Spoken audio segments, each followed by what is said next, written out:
Welcome everyone to Comics from the Multiverse, episode 502. I am Peter, and joining me as always is Matt. Hey, what's up? This is a DC Comics podcast. We get together and talk about the books we read this week. Coming up on this week's show, we have Absolute Green Lantern issue 13, Action Comics 1097, Green Lantern Corps issue 15, Supergirl issue 12, The Fury of Firestorm issue 1, and The Nice House by the Sea issue 9. So that's what's happening.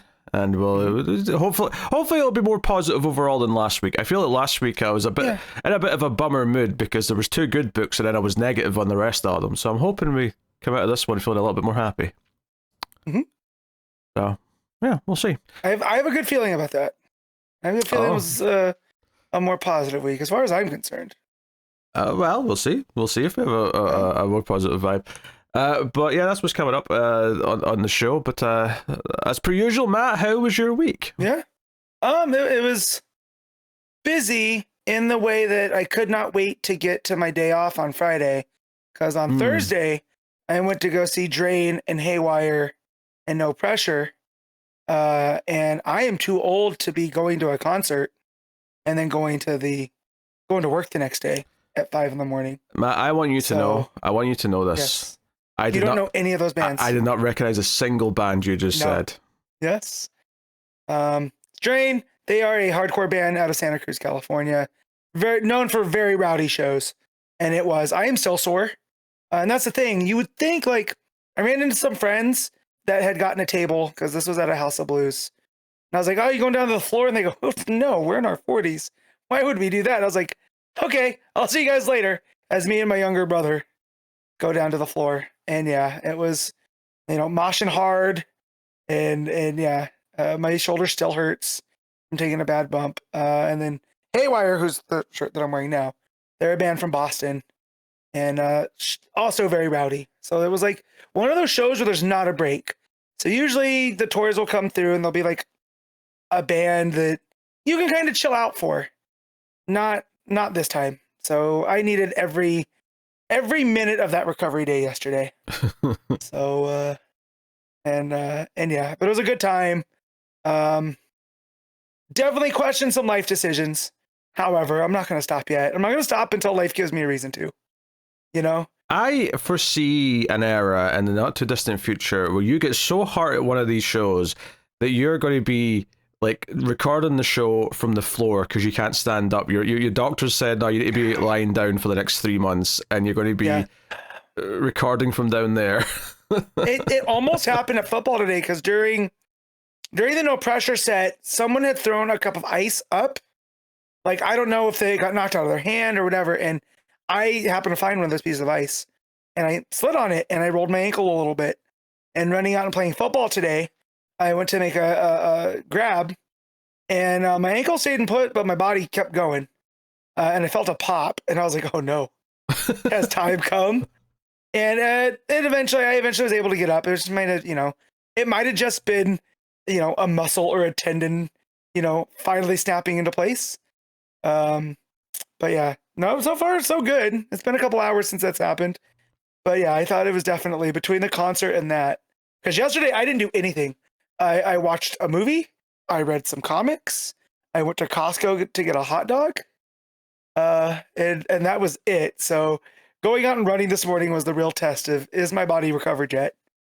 And I think pretty much, but I think you're right, Pete. My wife keeps telling me this. She says, maybe one day you're not going to be able to get up out of bed because your body has stopped.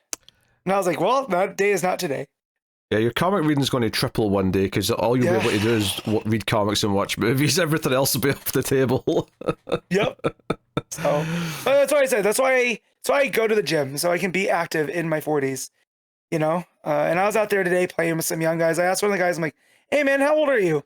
He goes 21, and I was like, "Oh my god, I could have a child his age." You could. I'm starting to get to that age bracket. And of course, he gave me a compliment. He was like, "Oh, you don't look like you're that old." And I was like, "Oh, thanks, pal. You're far too kind." But yeah, we'll see how it goes. I will eventually learn, and very thankful to my friends that have the table who watched me and my brother's merch. because of course we were there to see 3 bands. We bought three shirts apiece, you know, and luckily Graham and Amber. I don't know if they listen, but if they do, shouts. You know.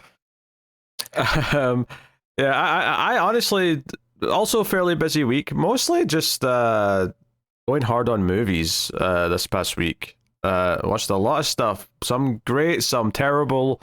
A whole host in between.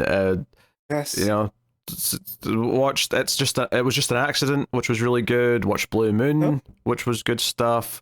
Heard good things about that one. Yeah, not for everyone because it is just kind of like, you know, a character piece set in one location. But if you're into that, it can click. It's Linklater, right? Yes. Yeah. Yes. So if you like his talkie movies, I'm sure. Yeah. Yeah.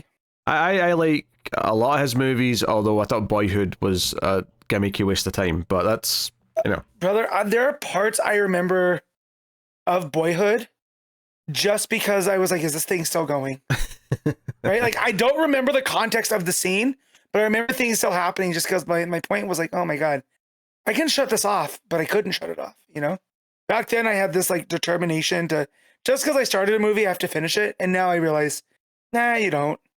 You know, if you're not digging it, especially, you know, movie theater is a little bit different because you definitely paid to be there. But if it's something on streaming, you could just click out and watch something else. You know? Yeah, I'm a glutton for punishment, though. I tend to finish things regardless. But, you know, also watch some bad movies. The Boys was back this week for its final season, so that's ongoing now. The Pit's about to finish its second season, so that's, you know, there's a lot of stuff kind of like crossing over and coalescing. I would like to ask though, because I don't want to critique any of your movie ratings this week. I have nothing to do that with. But I would like to question what decision led to watching Hell Comes to Frogtown, because my only assumption is that you really were in the mood for some Rowdy Roddy Piper and thought, I'll have that. So every morning I check. I'll check Just Watch to see what new movies are on streaming, right? Right, okay. And I'll make a watch list. And this was one movie that I had heard of, and I'd never been able to track it down. So I'm sitting there and I'm checking, like, oh, what am I going to do today? And it came down. I was getting ready to start Netflix and watch this new one called Thrash, which is essentially Shark Hurricane. And, you know, I love a B movie type thing. And as I'm scrolling, I get to the Amazon Prime section and I was like, oh my God, Hell Came to Frogtown. That's the Piper movie. I love Piper. I could have spent my hour and a half doing something else. It's like a very hoardy, post-apocalyptic Escape from New York. Without any of that charm of that, you know, that John Carpenter, that, you know, Piper's good, but he's just Piper. There's zero difference between him and what was his name? Sam Hell. Which is a good name. Great name. But yeah, and I wasn't expecting a codpiece to factor into this plotline. Yeah, also, you've went a long time here without mentioning that most of the characters are frog people with these bad makeup, like head, like prosthetics. Yep.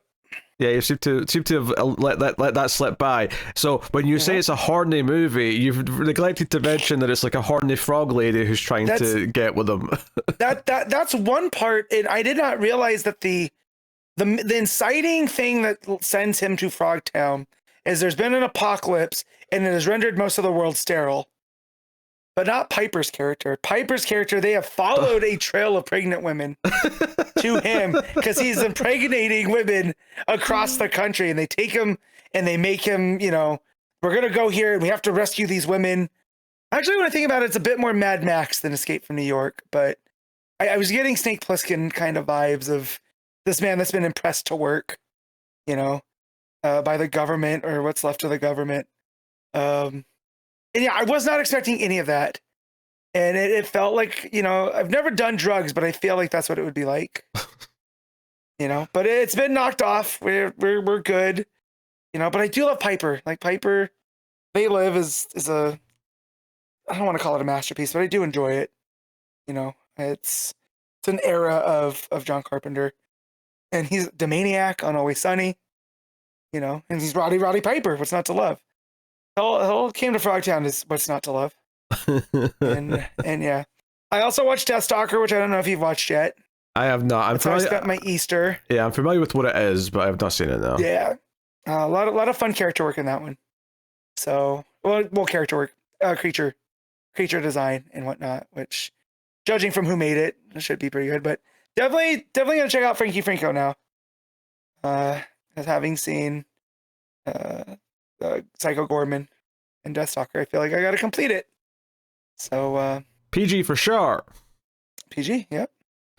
All right, let's get into things, shall we? We'll look at the Kindle rankings, formerly known as the ComiXology Top 10, just ranking the books as how much they've sold on the Kindle store since Wednesday. So, Matt, what do you think number one is? All right, so I'm looking at Lego Comic Geeks, and there's an Absolute, right? Absolute Green Lantern came out.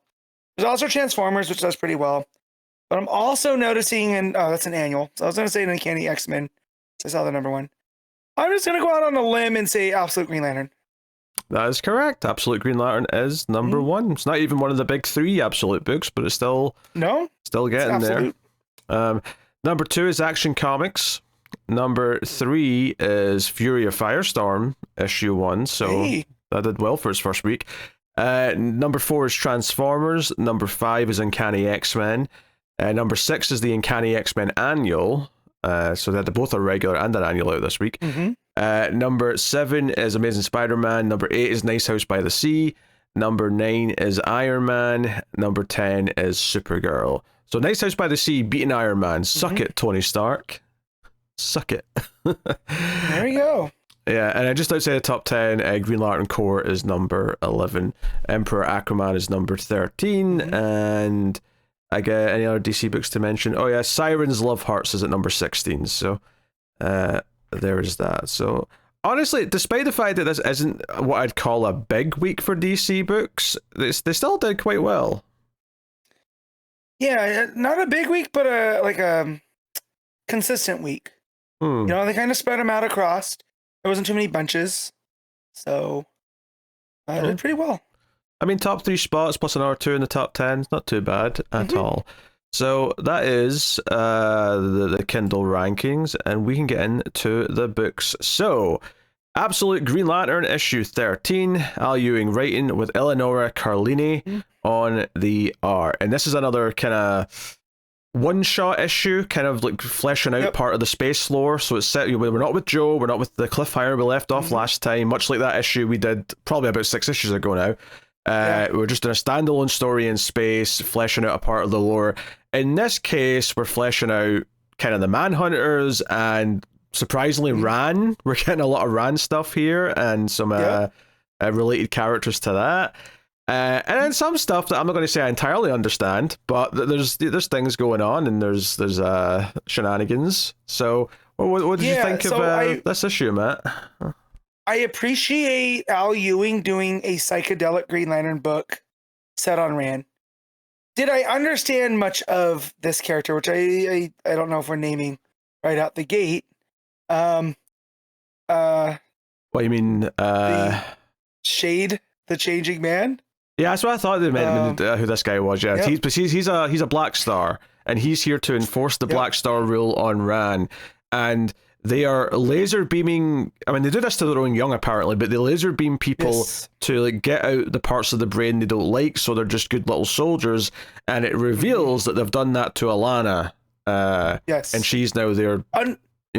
Yes, understood all of that. It was how Shade factoring in and how his powers work and the vest, and Shade's just another character that has not, or Shade the Changing Man, as a character that has not ever clicked with me. It's a little bit too out there, but once I just accepted this is what this is, that was all fine. I was super into the Rand stuff because I do love Adam Strange, and so when they introduced Sardath as one of the main scientists on Rand that has been conquered by the Black Stars, right?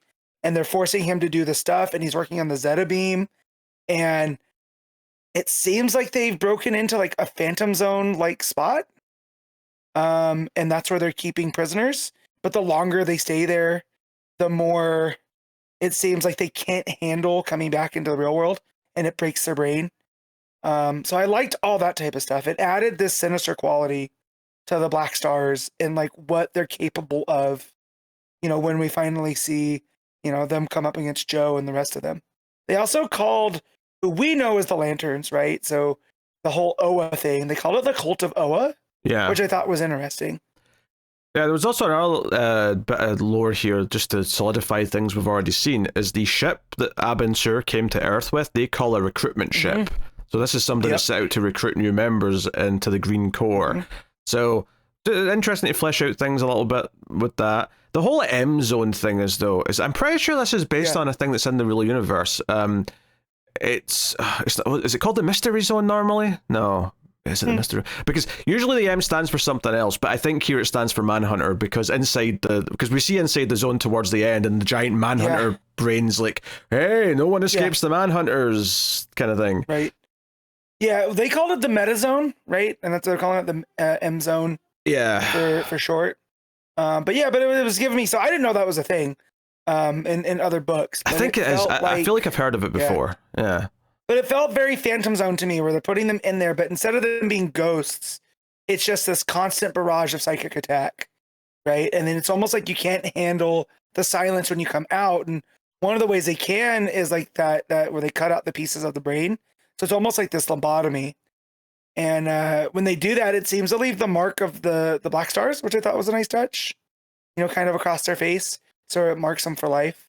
Well, that's got nothing to do with the zone. That's just something they do to mind control people. Well, not mind control, but condition people, I guess is a better way of putting it. Right, but so, because this is how I took it too, because when it's revealed that Alana, right, is one of these Black Stars now.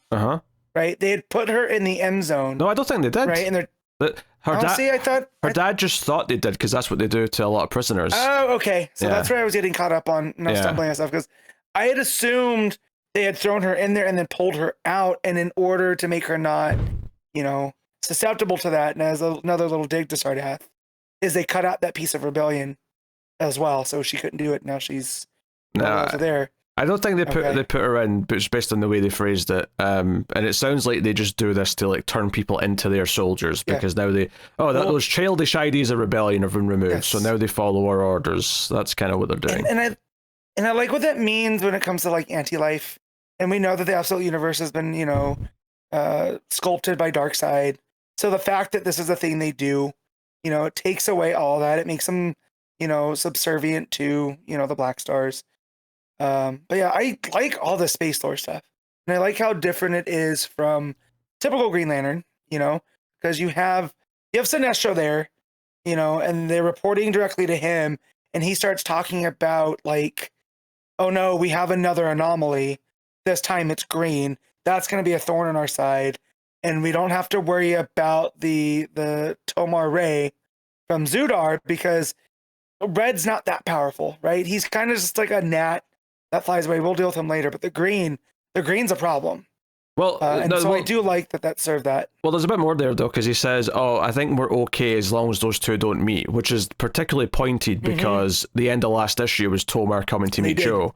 So that says that they do have something to worry about. Yes. But so we see Sinestro here kind of involved in a lot of this, talking to Shade the Changing Man. And then the other big thing is that when they go in and try and like get whatever scientific experiments were being worked on by Alana's father, there's they find like his prototype Zeta beam, and they're like, oh, is it just a communication thing? It's like, oh no, it transmutes matter. I think this is about getting to and from places. Someone comes out of it. Someone comes out, and it's someone that they don't recognize. It's someone that we barely recognize. Sort of a pulpy female hero. I'm assuming you were in love the second you saw her, because she seems like your type. But she is... Get out of my brain. She's got like a ray gun, she's got the red hair, she's got the big hips, all the rest of it. And she calls herself something Hawk. But I'm assuming she's a Black Hawk. Yeah, that's what I was thinking. Either she's either Lady Blackhawk, or she's some kind of alternate version of Hawkwoman. And the reason why I thought that is because we're on Ran. Because you ran Thanagar, right? That's why like, they're linked in the usual universe anyway. So and that would also, her name is Emily Hawk, OSS Agent Zero. And it says she was just shooting Baron Blitzkrieg in the face. I was like, yeah, right the Nazi scourge, you know? Yeah, so she's no, I didn't even think about that as a Hawk. I just thought like, oh, she's a Black Hawk. They pulled her from World War II. That's right? what she's right in the middle of things. Yeah, her appearance and like the way she's talking feels that way. But the fact that we're on Ran made me think, oh, maybe we're doing a little bit of a double meaning here with the word Hawk, because it feels like there's a lot of opportunities here. Now, obviously, we have a Hawkman and Absolute Superman. It's not like we don't have any Hawk-related stuff already in that sense, but I still think there might be something there to ponder over for the future. Yeah. But yeah, it's it's like I will admit though, when she came out, started blasting her gun and like kicking them in the face, like I enjoyed her beating up the bad guys and saying, "Oh, you're just typical fascists. That's all you guys are." Yeah, it's like. That was fun enough. I will admit, though, that was the part where the book took a bit of a turn for me, where I'm like, what are we doing now? We were doing all this trippy, like, space lore stuff about Ran and, like, the way it ties into this, the lantern kind of cult of Oa and the way the different colors operate and how Sinestro's kind of in charge or whatever. And then all of a sudden, we've got this pulpy hero who, not only does she show up, but she ends up fading away. It's a whole big moment towards the end. Where she sort of says "damn" and then fades away in front of them, as if she's going back into the M zone, and then that's when we get the big final page reveal of the Manhunter face, looking down. So this idea of no man escapes. It's almost like she got out for a minute, but then she was mystically pulled back in. Yeah.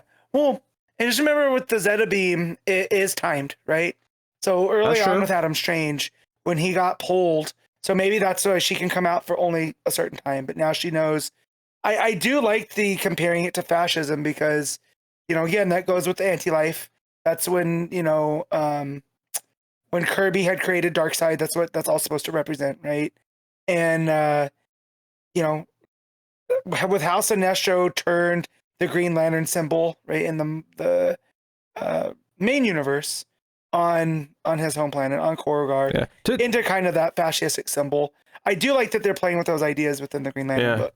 Oh, the only thing I would say against that is that I don't think they're comparing it to fascism. I think it just is fascism. But like again, with the whole the literary of all of that type stuff, and to have this World War II hero come in, right, and snap. She does kill Shade, right? She turns his neck all the way around. It looks like it, yeah. Yeah, and I was like, yeah, get him, girl. But yeah, I do like the idea that she is one of the hot girl reincarnation, if we choose to go that way, because I didn't even think about that until you brought it up. Unless she's, unless Shade is protected by his vest, because it's worth mentioning here, because we didn't make this clear, all his powers here apparently come from his vest that he's wearing. They give him that. Now, obviously, that's not true in the regular universe, I don't think. No, it is. That's the thing that drives it. He has this like magic dream coat type scenario. It allows him to you could tell force hallucinations. You could tell I've not read a lot of Shade the Changing Man. Yes, I've tried a couple times, and it's just not for me. So, but I am familiar enough with the base when they called him by his name, and then with Shade, I was like, oh, okay, this is what we're doing. And that's actually the most I've understood his powers, with him saying like, oh, it takes the form of what with whatever you fear. And when the more people are around it, the worse that it gets, because it's pulling from everybody's and making this big, huge monster. And I like that she looks it dead in the face and she's just like, okay, cool. I'm going to shoot at you no matter what. Well, yeah, because when he uses it earlier on against the others, like, they see something horrific and they're terrified of it. So it's kind of like this tool that he keeps using. Yeah, I like the lore here. I'll admit, just like the last time we got a standalone issue, I was a little bit mad that we're not following Joe and what was going on next with that story, because I'm kind of invested in that story, even though a lot of this lore that they're piping in here is quite interesting. So a little bit mixed on that sense. I will say I don't know if I was in love with the art in this issue. It's a bit Rosmo-esque, but without it going. Like, I almost feel Rosmo would have been a little bit better for the Shade stuff, because it would have been a bit more trippy. This is that one where it almost doesn't go far enough, and then that kind of hurts the regular art as well. But I didn't have that much of a problem when Emily Hawk shows up and it starts to get more traditional and that type of stuff. I was digging it. Her whole fight scene with the monsters, I thought looked real cool. So I didn't have that much of a thing with it, but I was getting some kind of Rosmo-y vibes. That's almost. Do you remember his That's almost where I was noticing it more though, is when she showed up, because it was like, the big hair and the way it was angled out and the way the hips were angled out and all that as she's kicking people and all that. I was just kind of like, yeah, this isn't really my type of art, I don't think. Like, I'm kind of like, I'm glad this will just be a one issue art, because like I'll be back to the regular artists for the main stuff. See, for me, it was when Shade's talking to Sardath. And just the way that Sardath looks there, I was like, that's the one that made me go, oh, this looks kind of like Riley Rosmo when he did the Batman Shadow book, right? Where he's trying to keep it contained, but there's little flourishes here and there. So like on that page where Sardath's looking at Shade and his hair's coming down like tendrils and stuff. And I was like, okay, it's working really well, and then it cuts down to Alana and you see the mark on her face and she looks pretty normal. And all that other, but yeah, no, I didn't have that much of a problem with it. It's not what we've come to expect from Absolute Green Lantern, but I think that makes it stand out a little bit more. Yeah, I just didn't like it as much though. Is the problem? Gotcha. Like if it was just different, that'd be one thing. But I think it's really just not to my taste. So I think I got to mark it down a little bit for the art for me. But I love the stuff, them talking about the cult of Oa, them talking about the ship and talking about the fact that they're invading these other planets, they're building their Black Star Empire, and that the anomalies are a threat to them, that they're concerned about that. That is interesting stuff, because it's building the larger picture whilst everything else is going on. Also, they mentioned that they're the ones moving Mogo, but Mogo moves at his own pace, so it's taking its time. So just little snippets like that are quite interesting. But I'm excited to get back to the main characters, because that's ultimately what I care about the most in the book. Even though the extended lore is quite interesting, the main characters ground it and give me something to focus on and give me something to root for. So I'm excited to get back to them next issue. This wasn't a bad sort of interlude by any stretch. I didn't hate it, and I think it had some interesting bits in there, but it wasn't. Like, I did always have that feeling in the back of my head going, kind of wish it was just the next main issue as opposed to this side thing. I like how Ewing can shift gears like this on that, and then it makes us be like, oh, okay, gives us a little breathing room, and it reinforces those concepts, because it is still a little bit heady with the anomalies and the Tomars versus the Abins and all that other stuff. So this gives us a break and kind of reestablishes that the, anomalies in the Cult of Oa, and that the ship is a recruiting ship. So there's little breadcrumbs there, and it just reinforces that main story while telling this really fun, pulpy style. It was an Adam Strange issue. It was just that Adam Strange was Emily Hawk this time. Oh yeah, there was transported in. There's still room for an Adam Strange in the Absolute Universe to show up. Although we should also just mention that we never actually said this. Alana kills her father at the behest of the bad guys here. So Shade. just to prove that she is completely on their side now. There's no going back, seemingly. Yeah, which is someone that does like Adam Strange makes you wonder, when he does show up, there is a story there of him trying to undo that thing to her brain, right? And then her having to come to terms with killing her dad, for pushing back and all that. And it adds this a little sheen of darkness to that Adam Strange if it does happen. I don't know if it will. I don't know if he's ever even going to meet her at this point, if he ever does show up. But we can only find out in the future. So, what are you giving Absolute Green Lantern? I'm giving it an 8.5. I had a lot of fun with this one. Oh, really? I think I'm just going to go with I'll go with a 7. I like a lot of the lore it's doing. I like parts of it, but I wasn't a big fan of the art, and I definitely felt myself missing the regular story. So, a bit more muted for me. But there you go. Action Comics 1097, Mark Waid writing with Skylar Patridge on the art. So, obviously still doing Superboy stuff. The cliffhanger last time was that Mary Marvel, Booster Gold, and Martian Manhunter showed up seemingly, we didn't really know exactly when in the future. I mean, this issue makes it very clear. It's present day, current continuity. There's references to KO having just happened. So, so that's where they're from. And I was gonna say, the issue was at Justice League Unlimited, where we got a bit of a taste of this, that they said that they were going to the past following the Alpha energy to look for Superman, right? So that was also written by Waid, so I'm not surprised him tying that here. Wait, was that issue we just read last week? I believe so. I don't remember that. Yeah. That was they had talked about who was there to deal with, or was it Superman or was it in Justice League? I can't remember. But it was on the Watchtower. Somebody had brought it up that this is where these three were going. And I was like, okay, so I believe you. Yeah. I do not remember it. Yeah. But they were in conflict with this. What I thought was a robot at the time turns out to be someone in a suit as we discover this issue. Yeah, but one of the Time Masters, which is despite loving Booster, that is a weak spot. I'm not, I can't like Wave Rider and all those type guys. I'm not that familiar with it. So apparently this is Epoch, and he's one of the Time Masters, and he's trying to find Superman himself and absorb as much technology as he can to bring him down.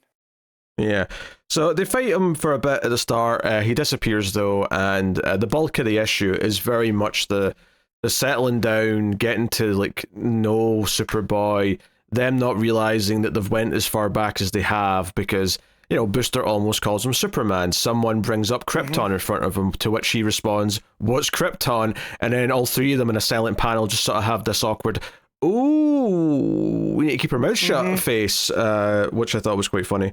So the one I love is Mary covering Booster's mouth after he goes, "Well, he will be all right. He can't," and he's about to say he can't die. Yeah. Right, because he's got to go to the future. So they're doing timey-wimey, and she, covers his mouth up. The three of them working together really reminded me of the Justice Gang in the Superman movie.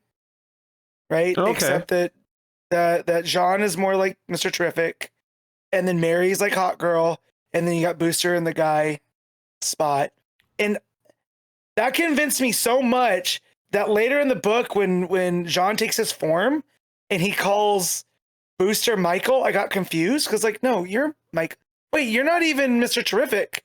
You're John Jones. I worked myself into a shoot here, because it was working like that.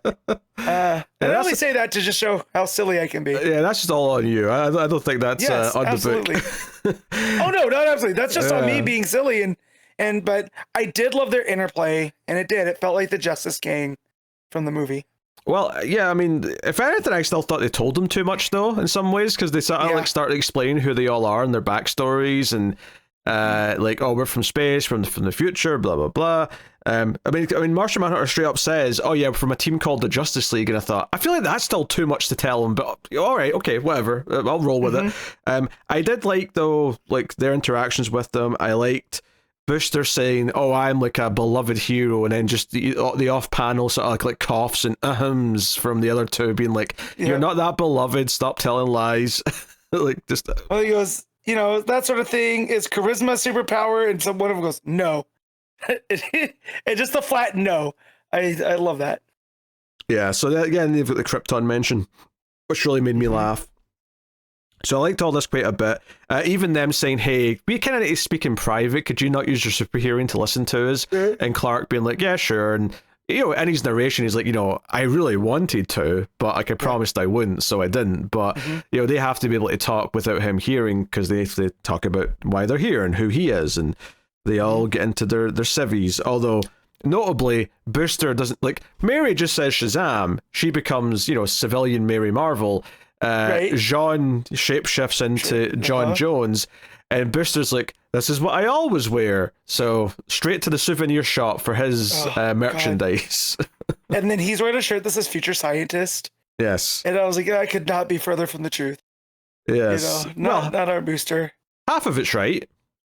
He's from the future. Yeah. But that man is no scientist. Half of it. Also, when Mary says she'll say the magic word, and Clark's like, "Magic? There's no such thing as," and then she does it. And you're like, oh yeah, this is a Superboy that is just like, he doesn't even, like, he knows he's an alien, but he knows nothing about it. Right? So this is he's like completely blind to all of this stuff. So I think Waid handled all of that like this. It's not naivety, right? But it's like this, like, wide-eyed kind of wonder to these three beings that have showed up.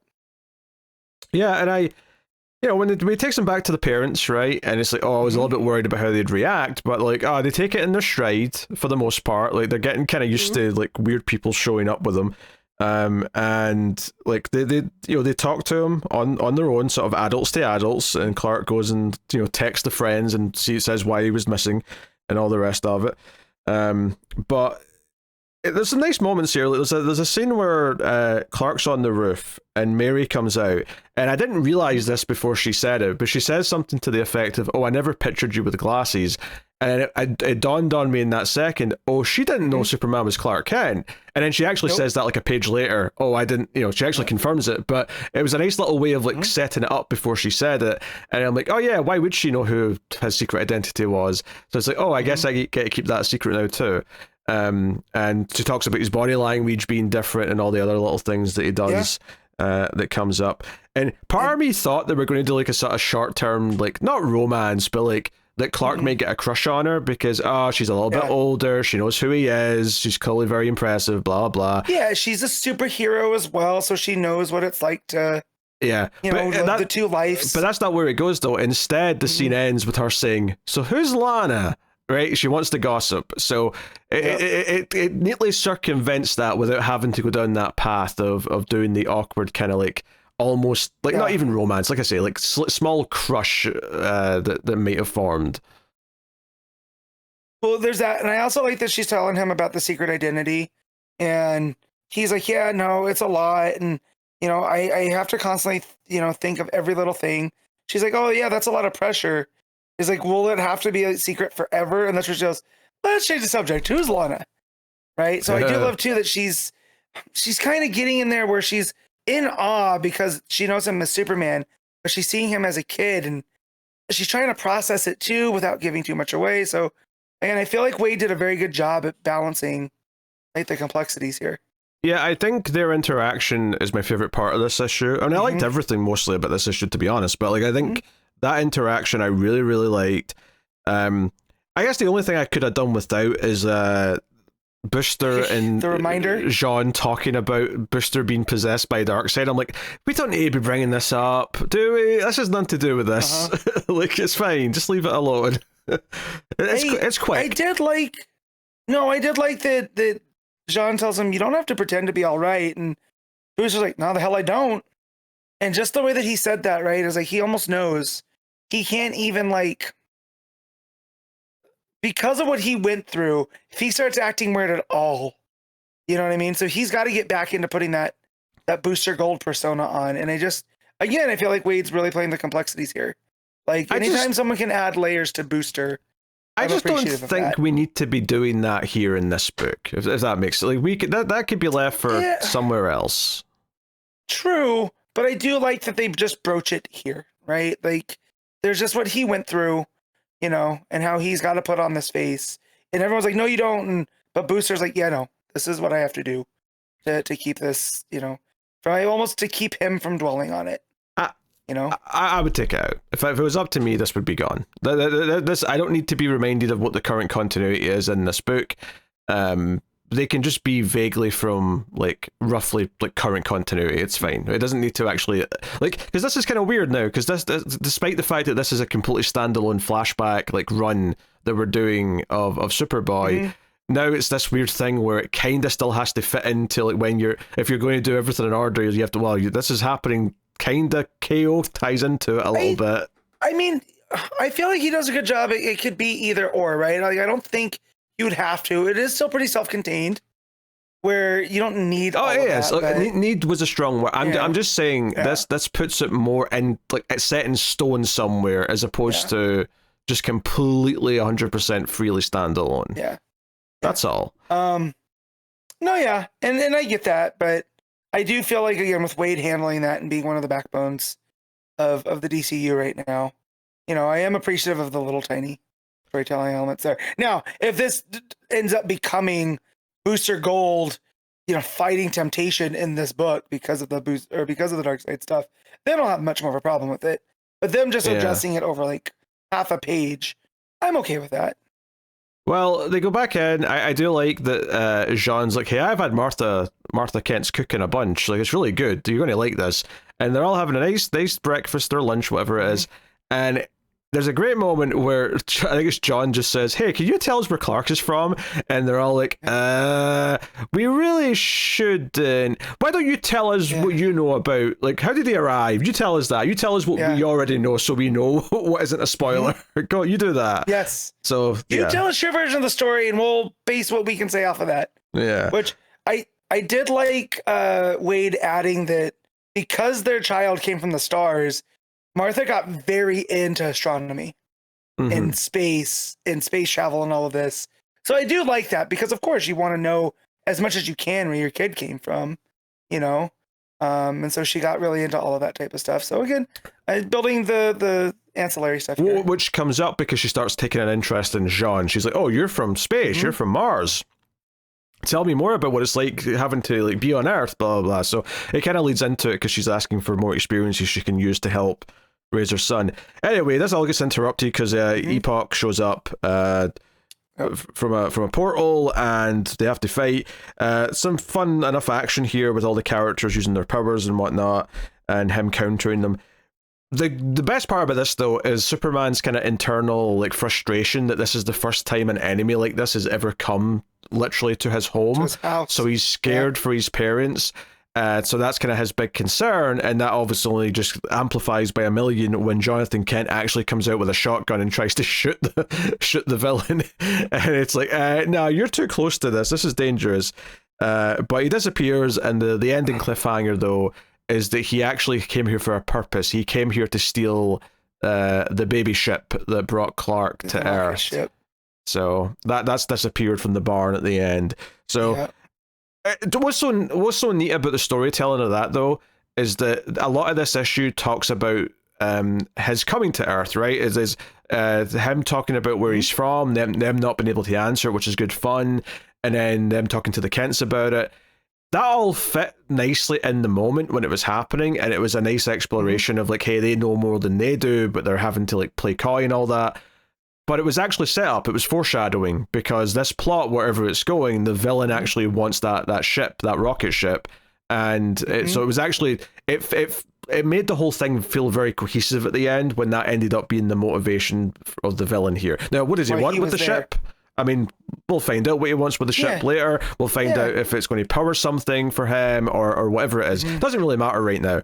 But in the moment, this felt like a good cliffhanger because it was like, oh, everything we've been talking about in this issue, except that KO reminder, was very relevant to where this was going. So I appreciate that, on top of it all being just kind of fun and really nice to have the characters have to like talk around things and whatnot. So, and this is way more interesting to me than the Legion of Superheroes because I actually know these characters and like them. Yeah.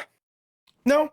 And again, you're adding Booster in there because of the timey-wimey type stuff as well. So I think that fits, you know, with the Time Masters in here versus if it was a Legion story and you're bringing, you know, I wouldn't want this to be Clark's first interaction with the Legion about them doing this type of stuff. I like the fact that they were like his club where he would go and hang out with like-minded people.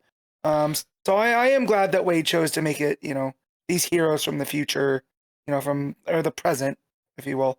I will say I do love Pa coming out with the shotgun like a Kansas farmer and him, you know, to get away from my boy like Ripley and Aliens. You know, I thought that was a real nice moment because he doesn't know what this thing is. And that's even what Clark tries to tell him too. So you don't know what you're dealing with, but just his dad instincts kicked in, you know, and he did what he would to save his boy. So seeing all that stuff play out as well, I thought was real nice. Yeah, and the art is, you know, Skylar Patridge, very consistent with what it's been from her. The more kind of like very square panels for all the simple dialogue, talking scenes that are really well paced and have the character reactions nicely framed. And then you've got the action where things get a lot more angular, there's a lot more flying through the sky and things. But, you know, obviously with having a green Martian, having Mary Marvel in her red and then Booster Gold in the blue and gold, there's a lot more big colors that are bold that get to pop off the page with the coloring. So that's all very nice. So yeah. Also, nice detail that I liked is that when he's texting Lana and Pete about like having to ditch them, right, because they didn't have an excuse, Lana's furious, but he says Pete didn't seem too mad, and we know it's because Pete knows what he's Superboy, so he's just like, yeah, it's fine. Yeah, I'm sure you had something important to do. Yeah, no big deal. It's okay. We all understand stuff comes up. Lana's like, what do you mean? Stuff always comes up. Aren't you bothered by this? Yeah. Lana, I think he's going through a lot. I think he's got stuff going on. It's fine. It's fine. Just leave my boy alone. He's going through it, right? Yeah. So real good stuff, man. If I have a hope here for the rest of this arc while these heroes are around, I kind of want them to meet Lana and Pete. I think I would have fun with them having to, because it's one thing meeting the Kents where it's like, oh, we can talk to them about who their son is, and just not reveal stuff about the future. It's another thing where they have to maintain the secret identity and like talk around it. It's like Jean can shapeshift, Mary's college age, and Booster. So like, what story does Clark come up with? Is like, these are extended family, is this, yeah, who are they? Why are they hanging out with them as a teenager? But I definitely would like Mary to meet them, just because, of who she is, and as one of the resident younger heroes, I definitely feel like there could be a lot of fun off of that, because Lana being jealous, was this, either Lana being jealous or Pete falling instantly in love. Either one of those would be quite funny. Yes. So who's the brunette? She from here? How do you know her? She's a cousin? Wow. You're related to her? That's the best news ever, because I'm not. Yes, yeah. But yeah, good stuff. A lot of those are good issue. No, very enjoyable. I've liked both issues of this arc. This one more so because it has all the fun interactions with the future characters. So, Matt, what are you giving Action Comics 1097? I'm gonna give this an 8.5. I think I agree with that score. I agree with it. Take out that KO reference and it might have gotten a slightly higher score. Hey, I had to dial it back. I was going to give it a 9 just because of the exuberance, but I was like, dial it back a little. Of course, yes. All right. Green Lantern Corps, issue 15, legacy number 118, Morgan Hampton writing with Fernando Passarin on the art. So we had 2 plots going last issue, and those both continue here.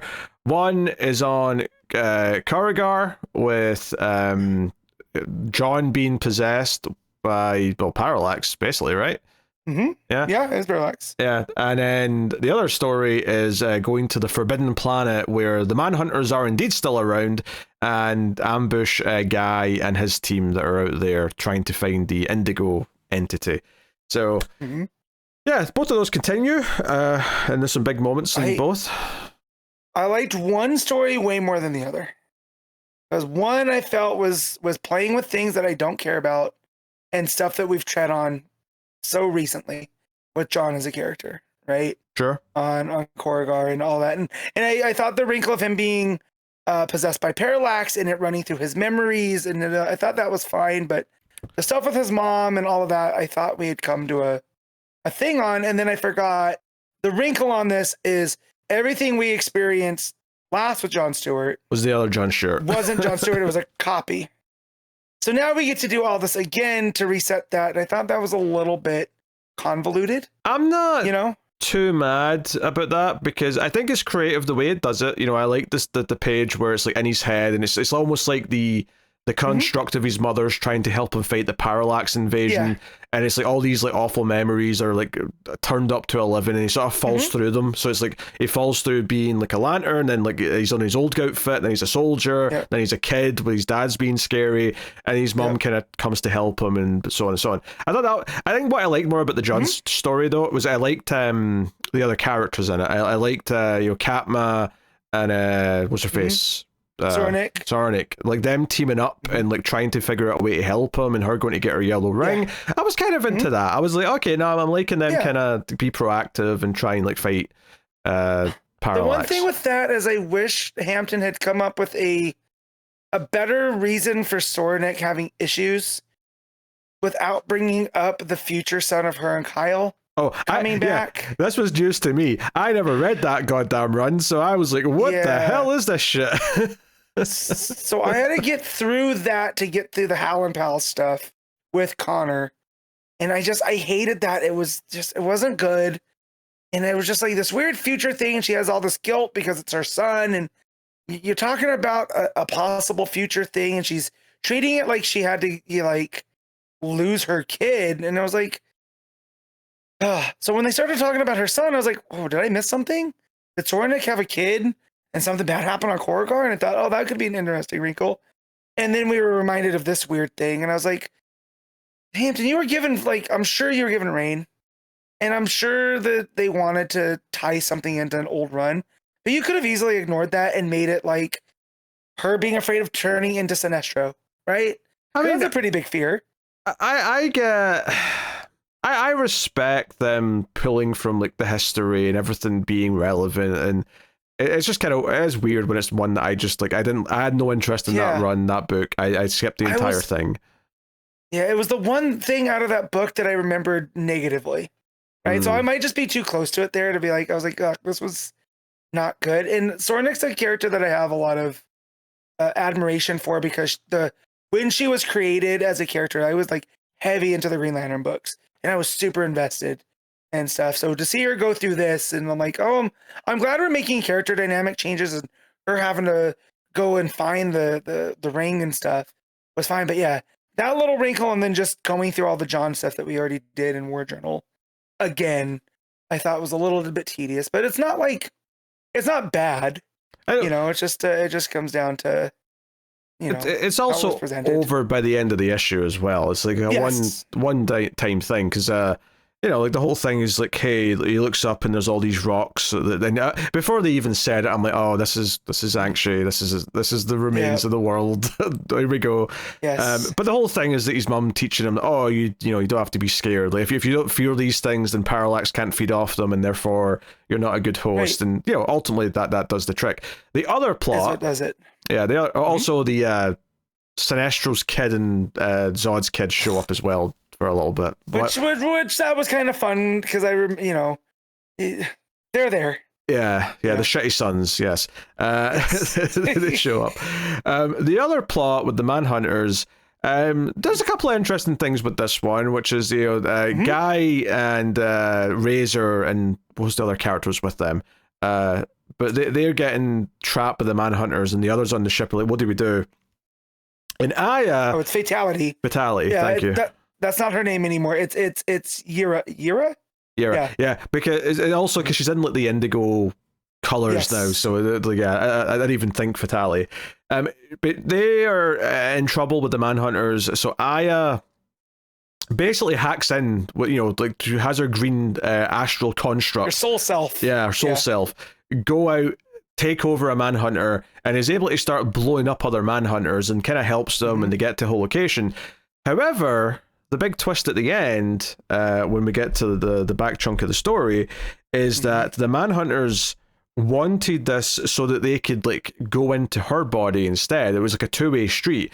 So all of the, again, spirits isn't the right word, but all of the code of the Manhunters has went into her actual body. So her soul self is still her, but her physical body is now been taken over. And so now the Manhunters are all in her body in the ship with the other characters. And the big cliffhanger is her saying, no man escapes the Manhunters. Yes. And it's like, okay, this is kind of wild. It's a bit of a flipperoo. So I also like that the Manhunters, they were able to get Prolicite first. And what they want to do is they want to get all the entities and then control them for themselves. Because if they control the root of all the emotions, right, they can stomp it out, essentially, right? They control. I mean, control. I wouldn't even say control. They just want to lock them away so that emotions are gone. They want to just contain them. That's a better way to say it. Yes. And stuff. So I do like that. And that's why they had, I feel like they were able to get the compassion one quicker, because they can, that's an easier thing to access. Right. And so I did like that. That's what brings them there. And then they do the bait and switch where Aya comes out of in her soul self, and they get into her, because don't forget, she is an android, so it adds into that. And then at the end, where you have Joe, you have the sister who's a construct, Ellie, Sinestro, and Larfleeze, and they're all there. And then I was like, well, that's a heavy hitter group. But then Larfleeze is like, oh, I want one of those now. right? Yeah. So him missing out on the Manhunters, I thought was funny as well. There's a fun couple of little things like that, like him wanting a Manhunter for himself, or I liked Razor kind of flirting with Aya while she was in the Manhunter body. Was kind of an amusing visual. So yeah, you know, because he doesn't care that's his girl, right? He doesn't care what body she's in. Razor's attracted to Aya nonetheless. I mean, technically, she's always a robot, so like, right? Why not the Manhunter? Right, and so it keeps it consistent. So I do like that. But yeah, I like this on the backside, and the reveal that the Manhunters are trying to contain all the emotions and keep them from everybody. I thought that was a fun little wrinkle, and it ends up being like them coming to Guy. That's the reason, is right. They need someone, right, that can come up against the Manhunters. And if you need somebody that's going to go against law and order like that, it makes sense that it's Guy Gardner, you know. And then also you add in the KO stuff for the Alpha Energy, which you don't even need. You know, you could have just made it be Guy because he's a different kind of lantern, you know. Yeah, honestly, the Alpha Energy stuff that's popping up in a lot of books just feels kind of tacked on. Like almost all of it could be explained without the Alpha Energy, but it's just to try and make it sound like it's all a knock-on effect from KO. But yeah, so whatever. But them reaching out to Guy because of that, right? I mean, that's how I interpret it, as that's the one person who will fight against the Manhunters.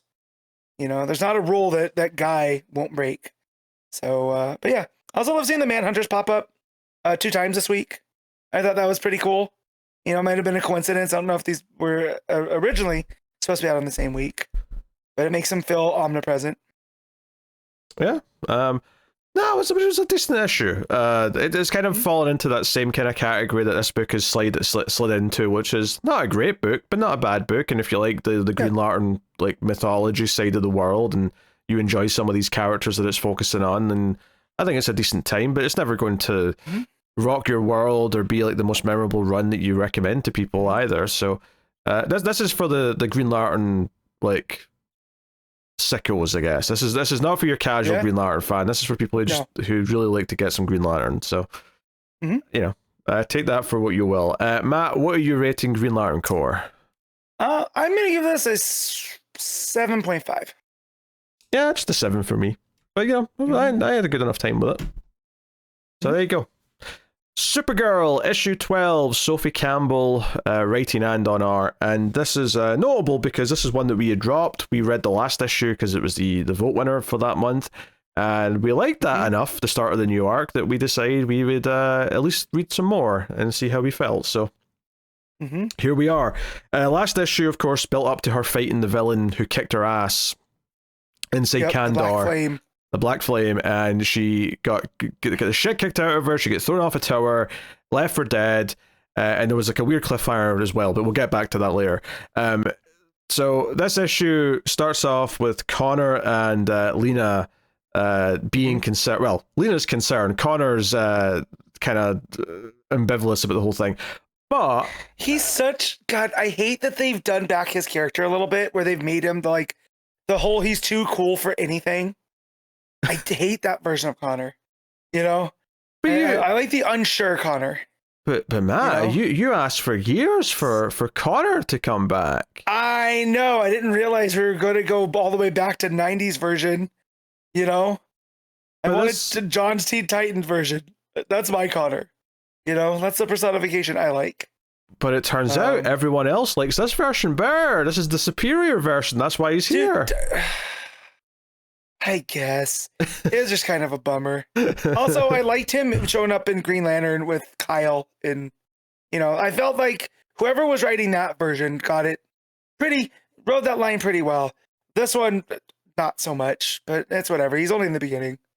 Yeah. Him and Lena see Kandor's bottle. They go to the fortress and they realize there's some trouble afoot. But once we go inside the bottle and we see Supergirl, we see that to save her life, the scientist who's got her has basically cyborged her up, right? Even the cover of the book says Cyborg Girl instead of Supergirl. So Cyborg Supergirl was right there. Yeah, but that implies like a villain, though, because of what Cyborg Superman is. True, but just just the whole... I don't know. Could have just put it over the top. Like, I get it. Because that's immediately what I thought was Cyborg Supergirl, and I thought you could play with that. And again, if you're a long-term Supergirl reader, you know that they brought in Zor-El as a cyborg Superman type. No, I know, So, but that's the thing. It has connotations if you use that name. True. And I don't think they wanted to go down those paths. It was just, no, she's got cyborg parts. Isn't that cool? Enjoy the cyborgness of her, right? And to that, I say no, thank you. I was okay with it. Enjoy Cyborg Girl. I am okay with this. One, because we know that as soon as she gets back out to the sun, she's going to heal and be back to normal. So none of this is permanent. This is all just inside the bottle shenanigans. Yeah. I feel like she's like steampunk LARPing in Kandor now. But apparently the cyborg parts will emulate some of her powers, maybe not quite to full strength, but they'll give her a bit of an edge inside Kandor. So it's like, okay, that sets up that. She argues a little bit with the powers that be in the Science Council because, all the young people are rebelling and doing all this bad stuff because you lied to them about the fact that they could never leave because of a genetic problem that would mean that they would die if they left the city. So that's the kind of the cause. I do like the balance here of like, clearly the young people are doing this big like sort of revolt that's dangerous. So obviously they're the bad guys and Supergirl does need to protect the council.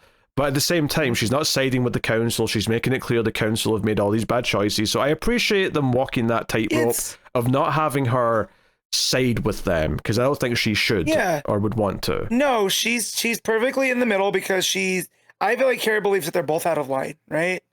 They're going about it the wrong way. She feels it like she understands like Kandor wanting to keep its culture, right? So the scientist doing this thing with anybody born after a certain point there can't leave, because if you leave Kandor, that'll destroy the culture. But then with the kids, it's like, look, I understand you being mad, but you can't just take these science experiments and use them as weapons against these other people, right? Like, so again, it's handling they're out of line, but they're right, kind of, and ultimately, but wait, who's right? Who are you saying that about? Sorry, about the teenagers, right? They're out of line, but they have every right to be upset, right? Because of this thing that they have they have a proper grievance, but the way they're revolting is dangerous. Going about and because they want to murder, right? And obviously that's where Kara's drawing a line. Now, the scientists, on the other hand, the council, we had that cliffhanger last issue, the little tease of what looked like Boy Thunder, right? From World's Finest, and we were like, what the hell is this? What is this going on? That can't be him, right? And it isn't him. It is a clone of him. In fact, they have 3 clones of him to make the Team Thunder, who they've got. And they sent out the girl one to go get Kara at the end of last issue. That's who saved her. And I actually loved a little bit of dialogue here where the scientist says, there was some kind of mistake in the genetics that led to one of them being female. I do like the little dig there that the scientist sees that as a mistake, as like, that's an error that I couldn't fix, as opposed to just, I don't know, that happened, so that's whatever. Right. So I like that. Yeah. Oh, it made me think of X-23 in Marvel, right? Because that was originally why Laura became a female clone of Wolverine, is because they couldn't copy the Y gene, right? So the scientists used her other X gene, X chromosome, not gene. The X gene is the thing that gives them powers. Right?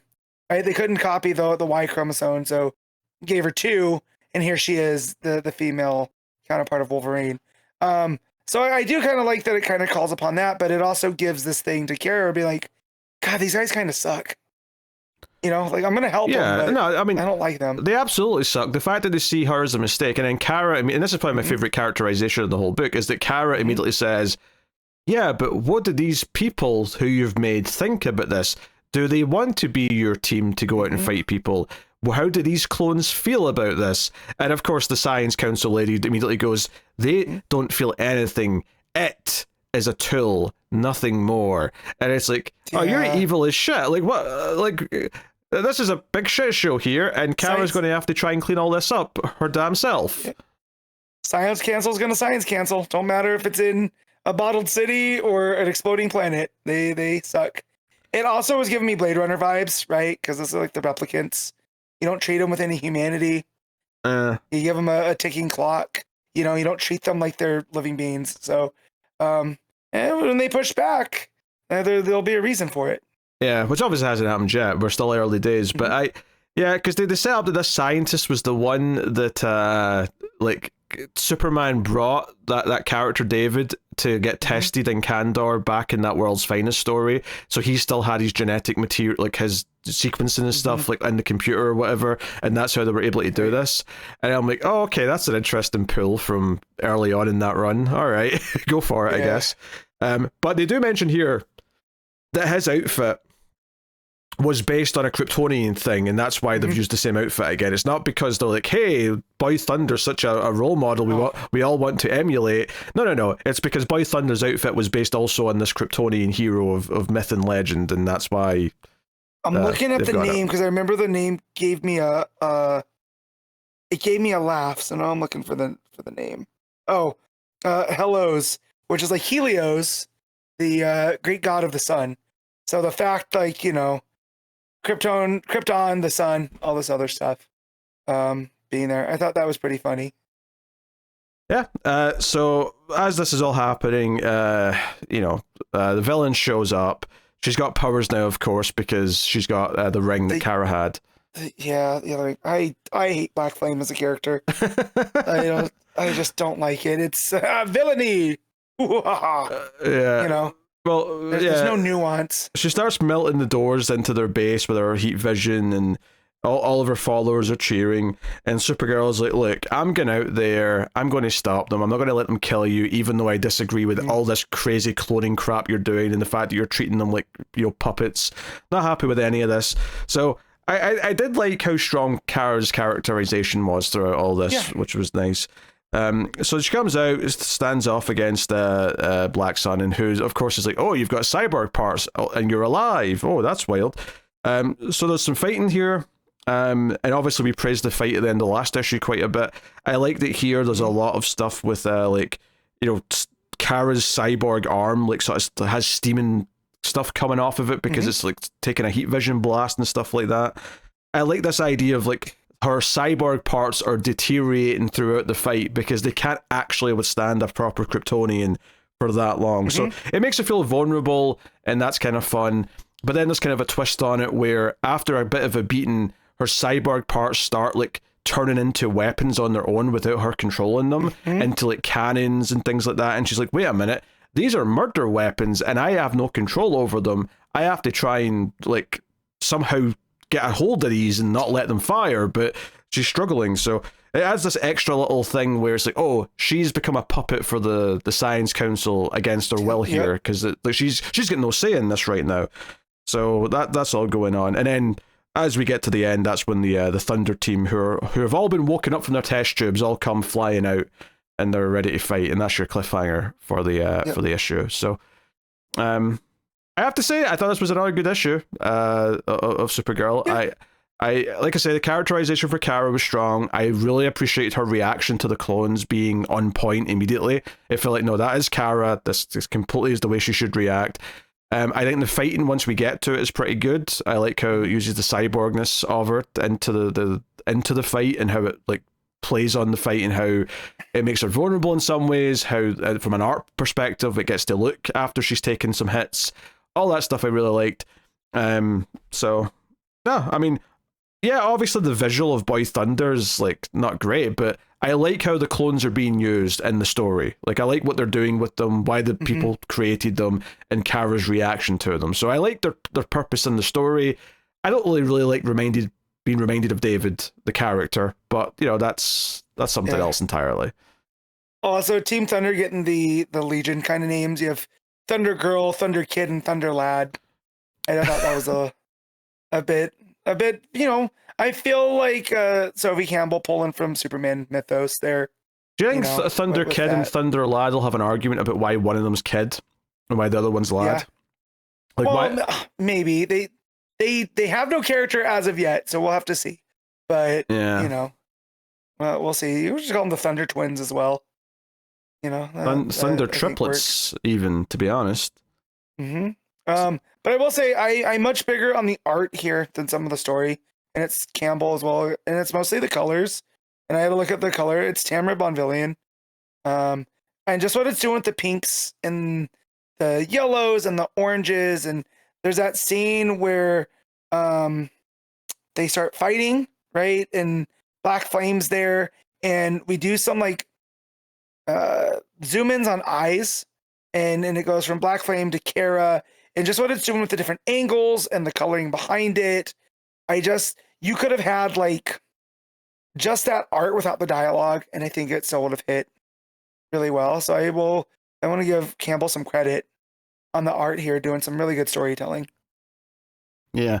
Also, you said Tamara Bonvillian. I guess it's just villain or Bonvillian. Because is it? When I see her name, I usually think it looks like Bond villain, and I think that's funny. Yes. No, it is Bond villain. And I don't even like James Bond, but I just think it's funny that our last name's effectively Bond villain. Yes. And it is. There's no D there, but yeah, it's Bond villain. Yeah, I know there's no D, but like it's close enough that my mind fills it in. For whatever reason, I just filled in the villain. I don't know why it did that, but just the coloring here. I kind of like the I don't know what to call the style with the hot pinks and the yellows and again, I think we kind of compared it to Vaporwave last month, and it doubles down here. And it's I'm trying to compare it. It's a very, not pastels, because that'd be a bit more muted, but it's into the colors you'd have in pastels sometimes. Yeah. With the greens and the purples and they're all stuff. Very complementary, and it gives it its own kind of vibe. I'm looking at the other fight scenes with the way that the color background changes to match the action, but then just the way that Campbell does the different angles of the panels as well when it gets to the freeze breath and stuff. But yeah, really good art. Yeah. No, I was quite into this one. I think I was impressed with the last issue, which was a surprise, and I think, okay, that was good, and it built up to her getting her ass kicked, and that was kind of what I liked about it so much. How is this going to keep that going? And there's just some little bits, like there's stuff with Lena and Connor at the start, or just kind of whatever. But the actual debate she's having with the council, and then the actual fight and the way the fight plays out at the end, I really like. So, and then her reaction to the clones, I thought was perfect. So, honestly, had a really good time. Obviously the run took a bit of time to get going, and that's kind of why we dropped out of it, because I felt like it was spinning its wheels. But seems like it has direction and focus now, and now 2 issues into this arc, I'm quite pleased. So. What are you giving Supergirl issue 12? I'm going to give this a strong 7.5. Yeah, I might go as far as the 8, honestly. I might nudge it up just that bit. I think I think it was a good issue, so happy days. All right. The Fury of Firestorm, issue 1, Jeff Lemire writing with Rafael de Latorre on the art. So Jeff Lemire can still write, apparently. It's just JSA that he can't write anymore, because this was really good. What's happening? I like the Firestorm book, Matt. This is the most I've ever been into a Firestorm character. Right? The way that he turned him into this golem that is walking around the city in Colorado, and it added this, the sinister sense that something bad is happening. Right? You get introduced to this character that I wasn't familiar with. So then when they name drop that she's Firehawk, who is a compatriot of Ronnie Raymond Firestorm, I went, oh, okay. So we're doing this whole thing. And then just the way that it paced itself out, I read this and I read Absolute Green Lantern and then this back to back and went, oh, this is going to be a good week for comics. Because if the one book that I was dreading, which was Firestorm, because it's Firestorm again, ended up being something that I really enjoyed, we're in good hands for this week. Hey, sometimes a character is just a character you don't like until the right creator puts the spin on it that you need to have for it to click with you. And I like this, because the whole way this book starts is it does the whole 7 days of creation thing, right? Where day 1, Firestorm lands in this lake. Day 2, he walks into this town in Colorado. Day 3, he turns all the buildings into glass and chalk, because he can do that because he's Firestorm, he can transmute stuff. And then day 4, he turns all the people into this stuff as well. So he's basically just murdered this entire town, messes around with it, rests, and gets to day 7, and he's basically just sitting in what used to be a town, and it's like a giant pit of lava. And it's like, okay, so that's the setup of the story. It's like, okay, why is he doing all this? He's like an evil Dr. Manhattan now. What's going on? It builds him as this big threat. He never says a word. He's just like this omnipotent like destroyer. That's all he is, and he's just testing science and stuff with a cold touch. It's like he's a sentient weapon almost, right? He doesn't know why he's doing it, but he knows that he can. And I feel like that's a very good comparison for nuclear weaponry. And I feel like that's maybe what Lemire is trying to do here. Just with this opening, you know? And like you said, it's what's left of a town, right? He's hovering over it, almost in like this kind of cross-legged yoga pose, you know? And there's just like this pit of fire beneath him of destruction. And it kind of looks like footage from when they dropped the bomb, right? When they were testing stuff, you know? And I was like, oh, okay. And then that's before we get into any of the cool character stuff that happens. Yeah. That's just within the first couple pages. I mean, that's just the opening to just set up the story. And it's got all the atmosphere, it's got all the mystique. And then it's like, okay, we go to Pittsburgh and we meet this character, Lorraine Riley, if I can speak properly. And it's like, okay, I don't know who this is, but they established that she was a girlfriend of Ronnie Raymond's in the past, right? Who obviously is one half of Firestorm. So, just in case you don't know who Firestorm is, Ronnie Raymond, Professor Stein, they fuse together. So when they come together to be Firestorm, it's Ronnie Raymond's body, but Professor Stein's kind of in his head talking to him the entire. And you kind of get glimpses of this later on. You kind of get this.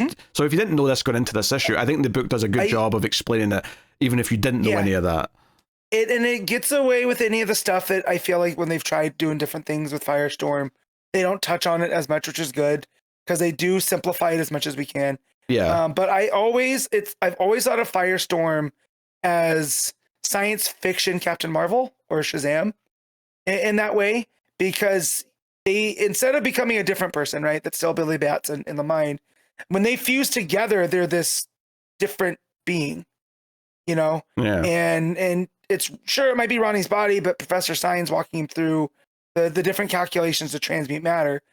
And then when you think about it, how powerful this guy is, right, with the amount of stuff that he can do, you're just like, oh my god, like Firestorm is a walking danger. So we go to Pittsburgh, we get introduced to Lorraine, and the military show up and say, hey, you're so and so, you're coming with us now. So it's like, okay, this feels like a science fiction movie. It feels like the start of Arrival. We need you. You're the linguist. Come with us. Or it feels like the start of any type of sci-fi movie where they have to go and get the expert in the field who can help with the situation that's going on. Sometimes it's a disaster movie. Sometimes it's an aliens landed. Whatever it is. And they take her, and we get kind of the backstory about who Firestorm is and her history with him. And when they show her the footage of what happened in the town, she's like, oh, that's not Ronnie. Like, we broke up, but like, that's not him. He wouldn't do that. Something else is going on here.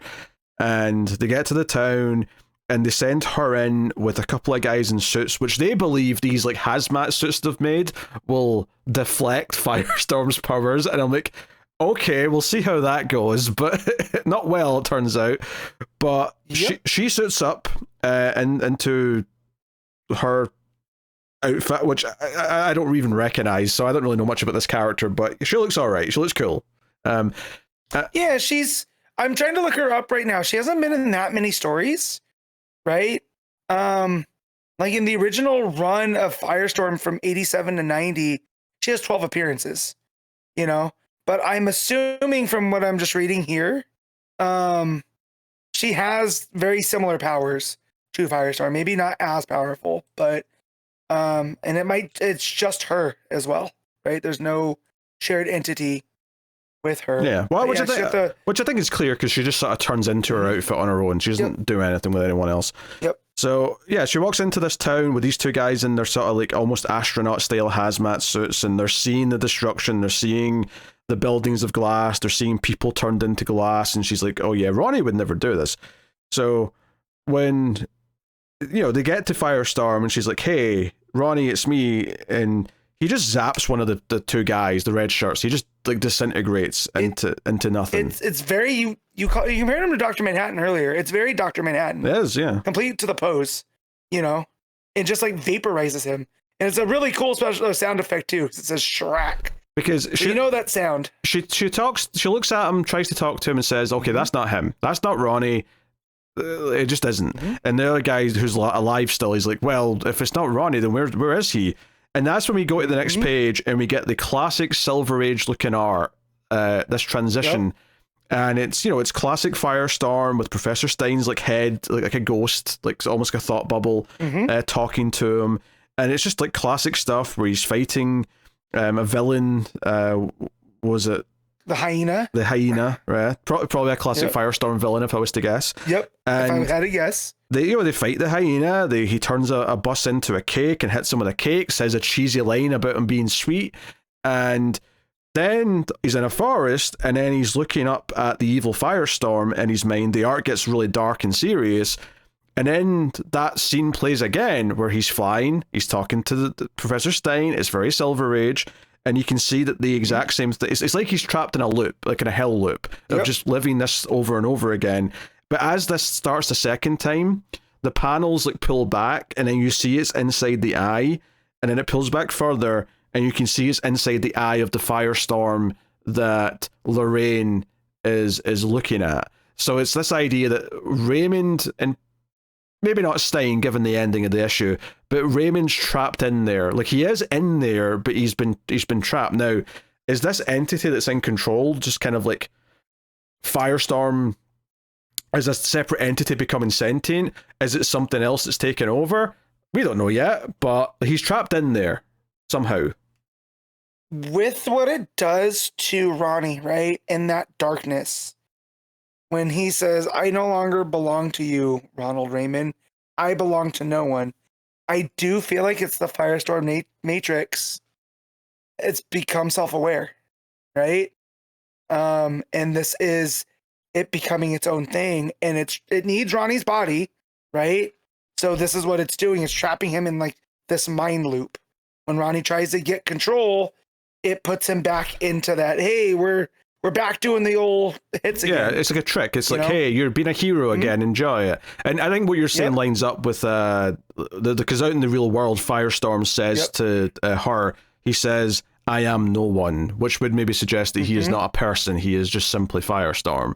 So he zaps her a bunch, and she gets thrown out of the town. She lands next to the military tents that are on the outskirts, and they say, we have to find Professor Stein. And the final page is you see Professor Stein burning his books and his notes. He's got like a big crazy beard. He's clearly a bit more frantic. And you're seeing a bit of paper, and this sort of lines up with everything we've been saying about Firestorm becoming its own thing. It just says on the paper, is it sentient? Which implies that there is a very unhumane like entity that is now formed out of just the Firestorm Matrix, which is an interesting concept. It's very scary. It's like a scary sci-fi story, and I think that's the reason why this works, is that it feels like Firestorm, well, he's using stuff from lore, he's using this old girlfriend character, and he's clearly adhering to what Firestorm is, as far as I can tell. It's like Firestorm's also enough of like a C-lister that they can kind of just let Lemire do crazy stuff with. Like, you know, yeah, you can go and ruin Firestorm. Go for it. Like, who cares? So, and I get there's 12 people who are like, we care about Firestorm history, but most of us don't care. So it's like, yeah, do your cool, like, weird sci-fi horror story about Firestorm becoming sentient and Raymond being trapped in his body. I'm into it. Yeah. No, this felt like the first time that we read like Strange Adventures, right? Where like, I care about Adam Strange, or even right. I mean, it's another pulpy thing, Tom King story, but even like Mr. Miracle, like how invested in Mr. Miracle were we before that book came out? No, right, and you know, and like I don't know about Strange Adventures because it's a character I kind of like, but with what he did and how he subverted things and told the story, and here how we're subverting things already in this first issue, right? Like that opening is like there's just a sense of dread throughout it, right, as you're reading it, and then we haven't even really talked about De La Torre's art as well. Oh, it's phenomenal. Like, we always but like we liked De La Torre on Penguin, right? And there was all these shadows, and it felt very noir and stuff. Here, most of it's stuff out in the open, and it looks just as good. Yeah, well, right? it still has that shadowy quality, though, at least for most of it. Obviously, when it goes to the Silver Age stuff, the style completely changes, you know, at least in terms of the shading and the inking, to give it this old school, and colouring as well, but I don't know if he's doing his own colouring, so I didn't mention it. But, like, it completely changes style to this old school idyllic kind of classic comic book, and that's the point, is that he's trapped in this happy memory in a loop. And then, like, the rest of it, like, because when he does break out of that a little bit and he's in the sort of dark forest talking to the Firestorm who sends him back into the dream, like, that stuff is like, you know, a horror movie. And then you've got all the stuff in the real world just feeling like this really eerie kind of like, yeah, some sort of like alien atomic bomb went off in this town and we're investigating it now. It's got that vibe. Yeah, the art's phenomenal. Yeah. Like, somehow Fury of Firestorm ended up in the runaway #1 of the month. I don't know how that happened, but it did. It's so crazy. So, like, again, when I was looking for stuff to read on Wednesday, I was like, oh, I'll just get this out of the way. Right? Like, I read Absolute. That was the thing. Like, I'm sitting there on my lunch, and I'm like, I'm gonna read this, and I'm like, I have time. I can get another one in. If I don't, and I was almost late getting up because I needed to finish Firestorm, which I can't believe. You know, so yeah, and I do think it's funny because I said the same thing. I was like, oh, Lemire still has the fastball. He's just throwing junk pitches for Justice Society. But, you know, I can't believe I'm hooked into a Firestorm book. Like, every iteration of Firestorm I've tried, you know, from what was it? After Infinite Crisis, they tried to do something from 52. Yeah. And then with New 52 and stuff. And it's just nothing ever stuck with me. Yeah, because it was Gail Simone in the New 52, if I remember right.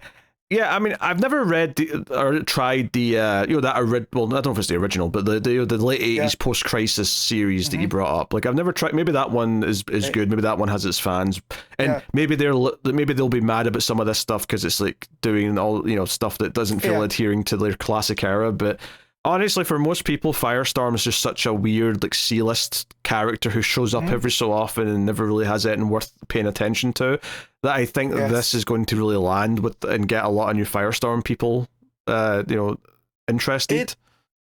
It feels, again, like you brought up the Tom King kind of books, but also like when they give Ram V a character, they're just like, oh, okay, cool. Yeah. Just let it go. And then it's like, now you're turning me into a fan of those characters. It's like when they gave him New Gods. And it's just like, okay, well, now I like a lot of these characters. Or even, so now I'm invested. I would say the more direct comparison is Resurrection Man. Like, how many people were caring about Resurrection Man before that? I'm sure I'm somewhere for sure, but, you know, in high numbers, I don't know. No, but here, and then the cliffhanger, like, that they're hanging us on is Professor Stein burning all of his stuff.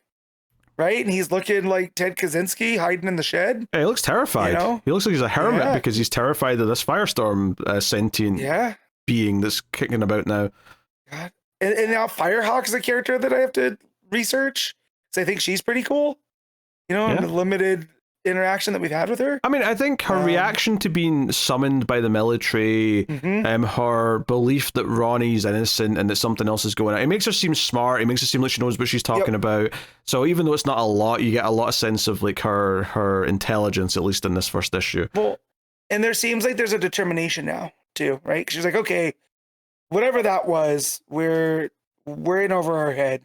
And I'm also wondering what other characters that we're going to get to, you know, to show up in here, because something like Firestorm, that's a big deal. You know, like he's the nuclear man. He can do all those different things. I remember there was a JLA Justice Society book with the 7 Deadly Sins. Why am I blanking on the title? But I remember at one point Firestorm saves Sand from a villain by turning him into glass and then transmuting him back, because he realized he was made of sand. He can just do that quick chemical thing. And I was like, no one's bothered that Firestorm can just do this to people? Like, the rest of the Justice League and Justice Society were like, yeah, no, you're cool to wander around, you know? But yeah, so the way that Lemire's treating him here, like this, again, like this golem, right? There's no weight to him. He's just kind of aimlessly wandering, you know? And when you look back at the issue, after you already know where it's going to go, you're just like, oh, okay, it is kind of a monster story now. Yeah, I wouldn't say aimlessly. It feels like he's got a little bit more of a ominous curiosity. Like, it doesn't, curiosity. Like, I don't think it's like he's stumbling about kind of thing. It's not like that. It's more like he's, you know, walking in, looking around and going, I'm going to do whatever I want because I can. Yeah. So, but yeah, big win on this week. This is what I was hinting at about a good week for comics. When your Firestorm book ends up getting this rave reviews, DC's doing something good. yeah, I suppose that's true. Yeah, ours phenomenal. Engaged in the story. Obviously, we're going to be on for issue 2. So, Matt, what are you giving Fury of Firestorm issue 1? You ready for this? I'm giving Firestorm a 9. I am also giving it a 9. Yeah. Excellent. So, hey, Lemire still got it. He's like Waid. They have their hits and then they also have their misses that are just. Yeah, but it's like when they miss, they completely miss. Yeah. Like it's not even close, right? Like it's again, I'm gonna use another baseball analogy here. It's like a completely wild pitch that goes into the stands, and you're just like, oh, okay, maybe it's time for retirement papers, and then you're like, oh no, you can still throw heat when you want to. You know, and here it is. And again, we've said it with other artists and writers. If they have to keep doing a JSA, right, or a World's Finest to get their bad ideas out, so we can have something like Fury of Firestorm, by all means, because I will gladly read this and not Justice Society. You know? Oh yeah, for sure. Cool. The Next House by the Sea, issue 9, James Tynion IV, writing with Álvaro Martínez Bueno on the art. So. Yeah, the invasion of the other house, or the invasion to our house by the other house, has commenced, of course. However, our house has turned things around. They actually have most of them like tied up this issue, and they're trying to figure out what to do about that. And there's just lots of little ominous teases of where we're going here. It ends with Max just showing up and saying, "Okay, enough of this. We've got to solve this problem." But there's some teases along the way before we get there. It feels like when Max shows up at the end, it's like, if we don't fix this, mom and dad are going to be pissed. Yes. Right. So there's just like, we got to get this to keep everybody out of trouble. The big... Yeah, I was going to say, the big thing here about this issue is that it introduces us, because Reggie, who's on the Sea House, right, with a couple others, and the actor, Oliver, and all that, he's like trying to like... get them back home, and he's like sort of like intermingling with like the mystical cables of whatever runs this place, and we kind of find out between that and a later conversation that these biomes that they live in are at least a little bit sentient, and it's this idea that this biome is actually concerned for the biome that the house by the lake's on, because it's in trouble, like as it's dying, and we know why it's dying. It's because the Sea House people have sabotaged the computer to open up the atmosphere. So like it's created this problem, but the idea that the not even the houses, but the biomes they're in, like these bubbles they're in, have some level of like awareness and sentience, and that they are concerned for each other, is very strange and a new wrench to throw into the works. Yep. It's the first time that like this book has been trippy a little bit. But this is the first time that Tynion's really gotten trippy with Nice House, right? Like the whole thing with Walter in the first part of it in Nice House by the lake, right? We're like, oh, okay, we're doing like aliens or entities or something. I can still wrap my head around it. But semi-sentient biomes that can feel each other and know that when something's wrong, like what the hell is going on? What does this book become? And I mean that in a good way. Yeah. Right. The other big thing that comes up towards the end is that they realize that they should try and talk to one of the people they've captured, right? So they wake up the pop star, because the pop star was the one who didn't actually want to hurt them. She was the one that tried to warn or talk them out of it, right? So they start talking to her, and basically the thing that comes up is that they have different recollections between the houses as to when they came to their house and when the world ended. So our main house is always be under the belief that it was summer because they came here for a summer trip, right? And then it turned out, the world ended and we're all trapped here. The pop star's like, it was October because it was just before Halloween, and she was mad that she missed Halloween. Because she loves Halloween. Yeah. She's like me. It's her favorite holiday. So, which, I'll be honest, it's making me think that maybe the world's not ended. It makes me think that they're all in their bubbles and they've became at different times, but the actual world's still ticking away. I've still maintained, and this is from probably about halfway through book 1 through halfway through Nice House by the Lake, that this feels like a science experiment. And they tell them that the world's ended to see how they react to it, because if you think that you're going back to something, you're going to act differently in survival situations, right? Than you would if, like, no, this is it now, right? Well, and so... Yeah. And this gets into something that we definitely talked about last time, but this idea that the house by the sea, most of them are ruthless, right? They came over to try and kill the other people because they think they're the best and they deserve to be the winners. Whereas the people that Walter's picked actually care about each other to some extent, and they have heart, they have empathy, and they aren't villains, and most of them are actually still fairly good people. Now, sure, a couple of them have kept secrets. In fact, Nora just drops out of nowhere in front of the others this issue, that she helped design some of this stuff. And they're like, wait, why didn't you tell us that before? And she's like, well, secrets and stuff, but I'm telling you now. And I'm like, that's such a huge bombshell to just drop in front of them.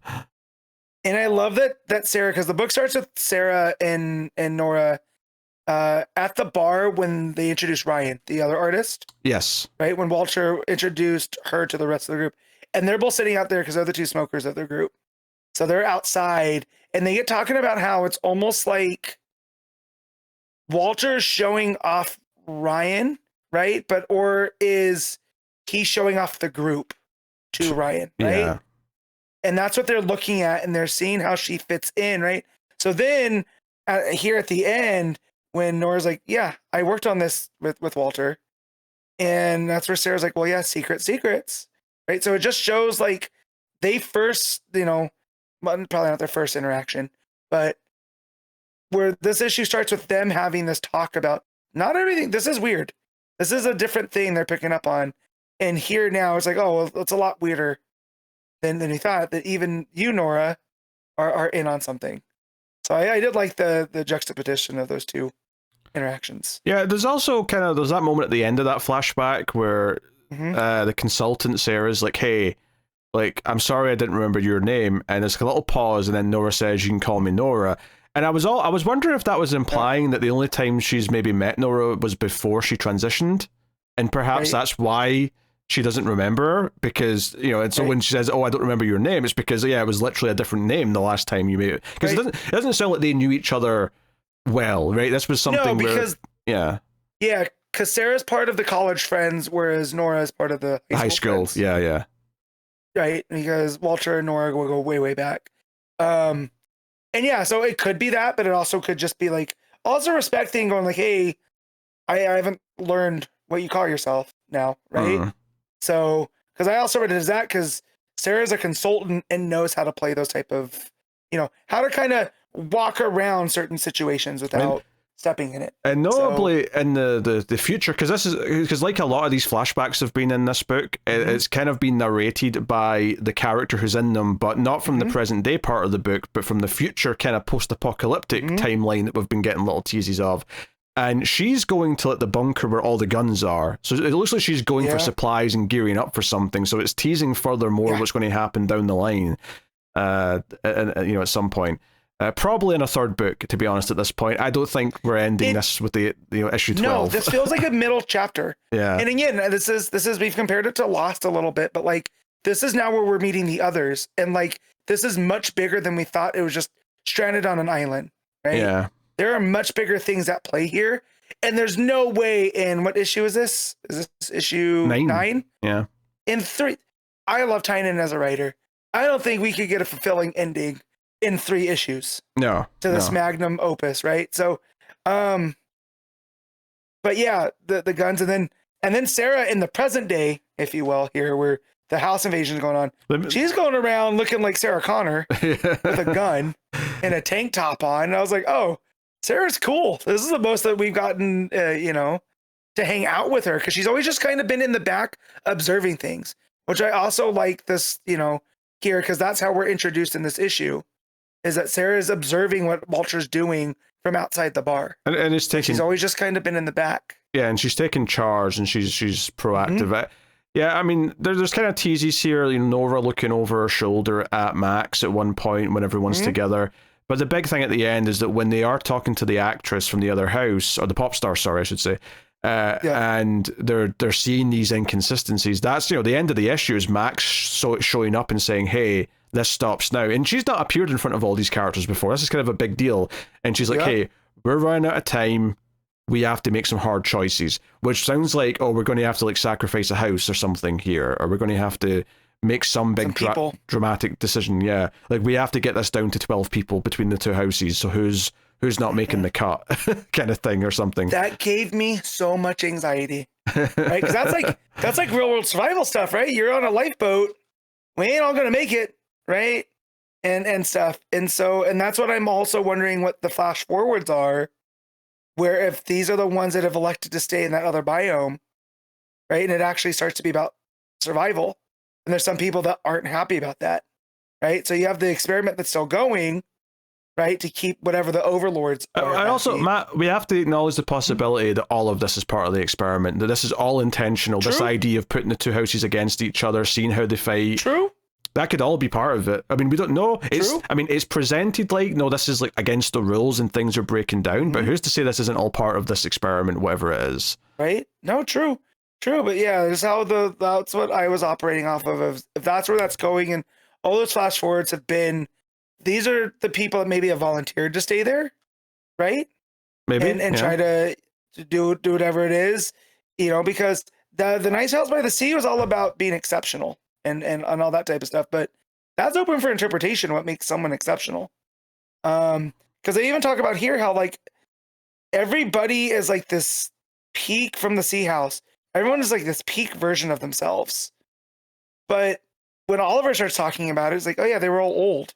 They've all changed how they look. Yeah, they don't recognize most of them. They recognize the pop star because she looks like she did. But the rest of them, it's like, wait, he's that writer? He's meant to be like 70. And obviously it's because they've all been changing their looks. In fact, one of the plot points of this issue is that one of the characters from the regular house by the lake has figured out how to change himself. So he comes out and he's like, look at me, I'm hot now, I've got a six-pack. And they're all just sort of cracking jokes and like no selling it and whatever. But it's this idea of like, yeah, this other house has been doing this the entire time. Like they were told so much more about how they could control their world and what they could do to themselves and all this stuff. Whereas Walter's house, it was like, no, everything's a bit more down to earth and like trying to keep them grounded. Almost like it was trying to like keep them like down to earth in the way that, oh, you're not exceptional and that's what makes you special. It's what makes you good, is that you're not exceptional. Right. And it's that they all care about each other, right? Because you get a feeling that the people at the Sea House are just loosely affiliated by being there. Yes. Right. Whereas these guys are almost like a family unit because they all know Walter. Dysfunctional, you know, for sure, but a family. Yeah. Can't spell fun without dysfunctional, Pete. Or can't spell dysfunctional without fun. I did that backwards.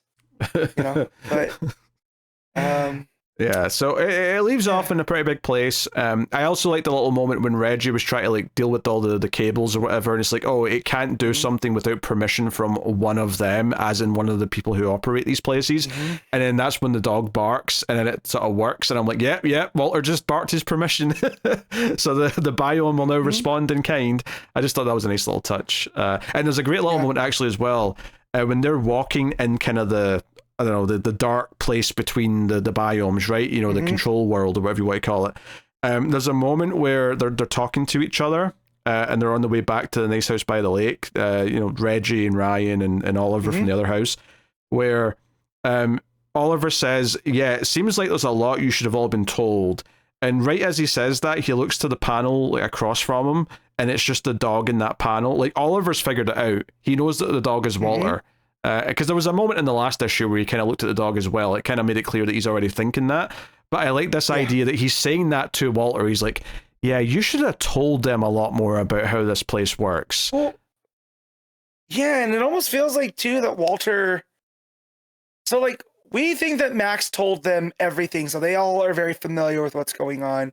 Maybe not everything, but a lot more about how to control their living space and stuff like that. And all that type of stuff, right?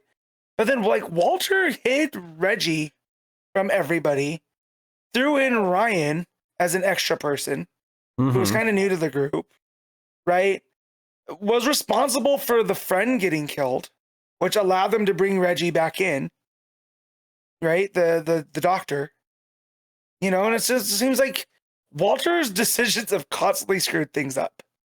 But again, maybe that's part of, like you were saying, maybe that's part of the experiment of this all. Or alternatively, it's face value, and Walter is just screwing up constantly, and these people are going to survive almost because they are good and better than like the other people, but not because of Walter's efforts. Even though it does feel like he's sort of playing a bit of a silent god hand, kind of trying to help them here or there, especially now as the dog, where he's like, hey, I'll lead you here, I'll lead you there, and so on and so on. And who doesn't trust a dog, right? If this is Walter, who's been proven to be untrustworthy, and he's trying to tell you how to fix things, you're like, I'm not listening to you. But a dog that's just hanging out, no one suspects the dog. Yeah. So it's super exciting. The art is fantastic as always. Like I said, I love the breakdowns of those panels walking in the darkness where Oliver's basically accusing Walter as he's looking at the dog. All that stuff is good. Like you say, the Sarah Connor-esque nature of the character going around is good. All good stuff. So no, I mean, it keeps building and building, and it feels like it's this back half of this particular book has really like built up to them invading the house and the reactions of the main group and how they fight back against that. So it's been very riveting. It's almost like the first story, Nice House by the Lake, was really good, but it was constantly teasing mythology. It feels like this one's had a lot more like plot, like as well, to drive it forward, which is felt nice. Not that I was missing it in the first one, but it's made this one feel like it's really moving somewhere in comparison. Yeah, for sure.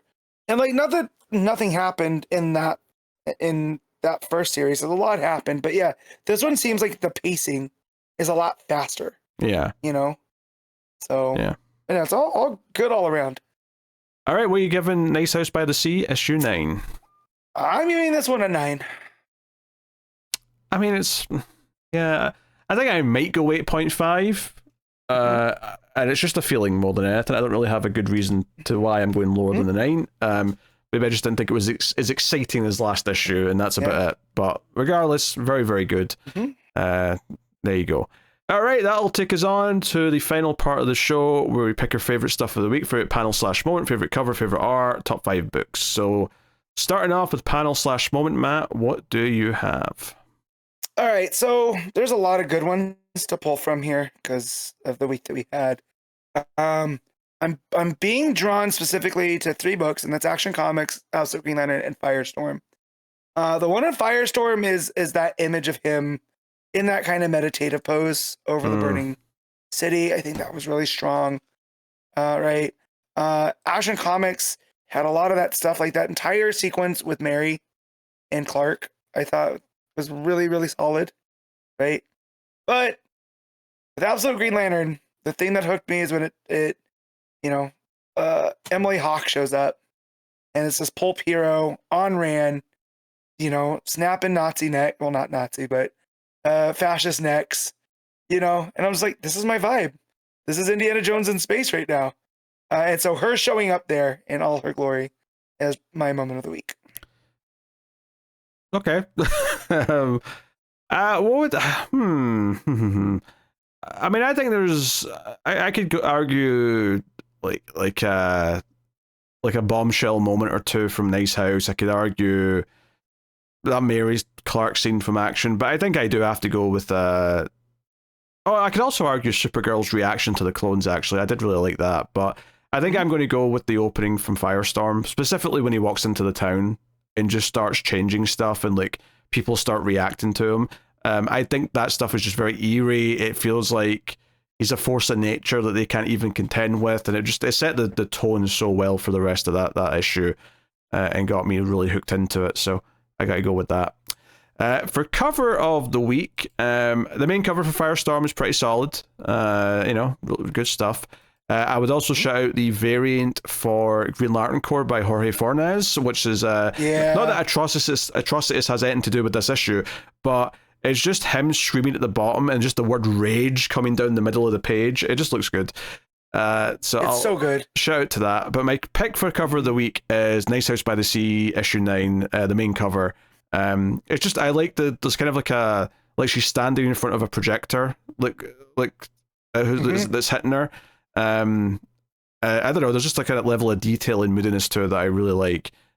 So I'm going with that. There's a couple of covers that I thought I might like from Supergirl until I clicked on them to see them full size, and I didn't like the faces because at a distance I was like, oh, I like the colors of this, or I like the overall sort of vibe of this one, and then I looked at it big size and went, oh no, I don't like the face. Never mind.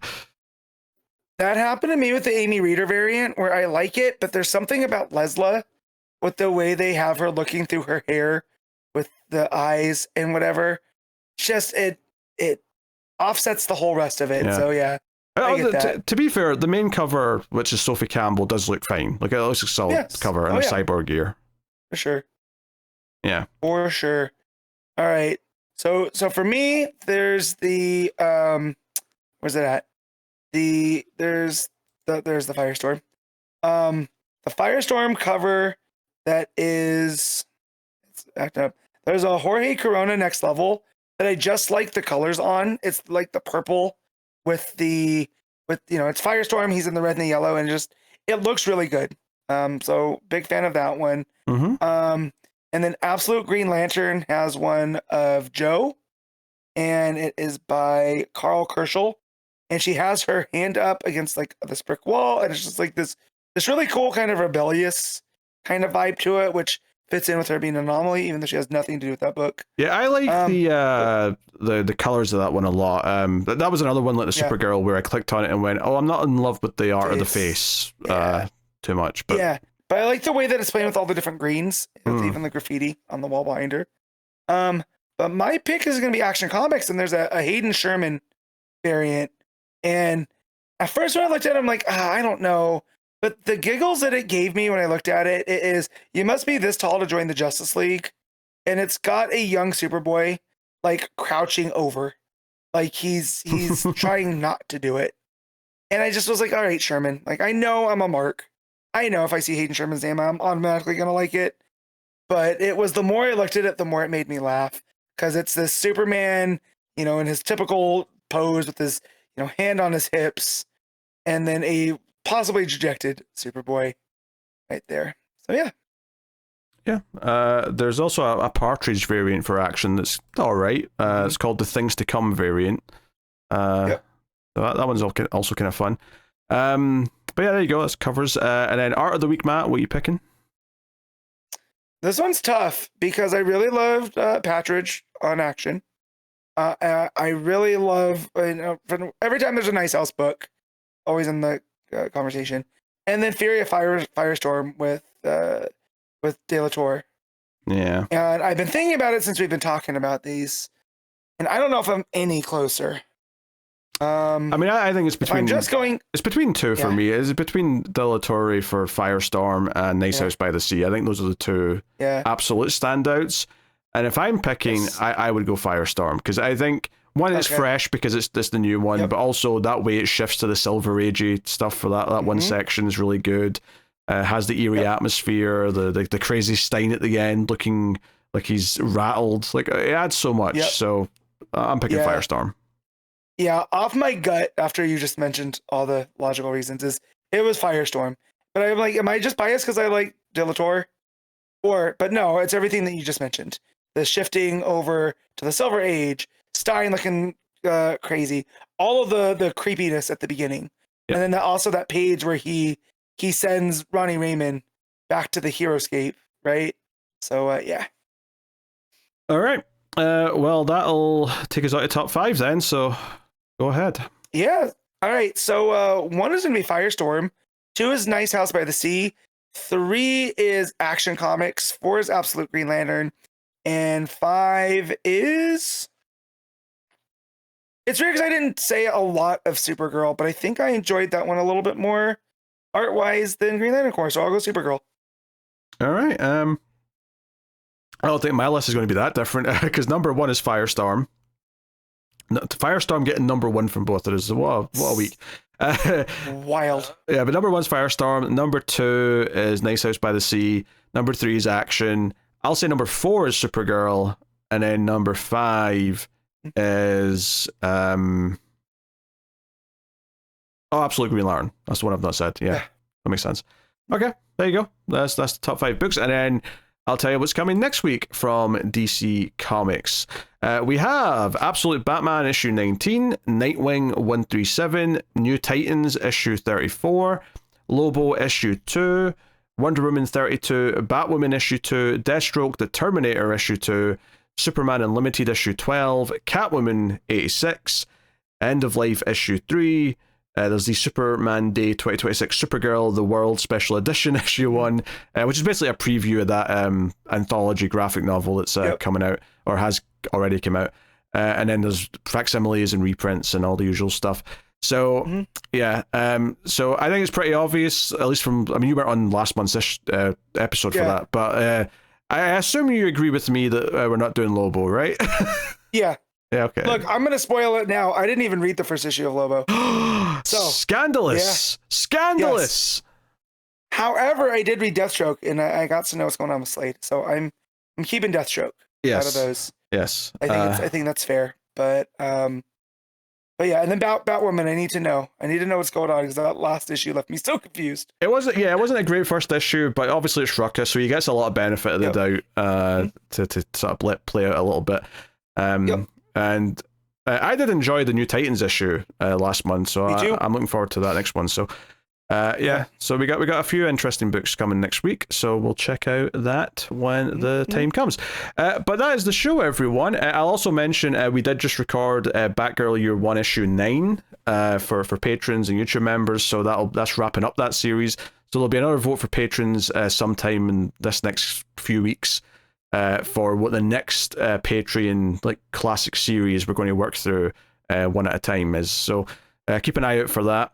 But that is the show. So let us know what you thought of the books from this week. And of course, if you want to support the show, you can do that over at patreon.com/MailFuzzTV and help keep the show coming, get the show a little bit early, get access to that Patreon series of reviews, and get the monthly vote as well for stuff that we'll do as a patron's pick. But that is that. So thank you very much for joining. We do appreciate it. Keep reading DC Comics, and remember to never get lost in the Speed Force.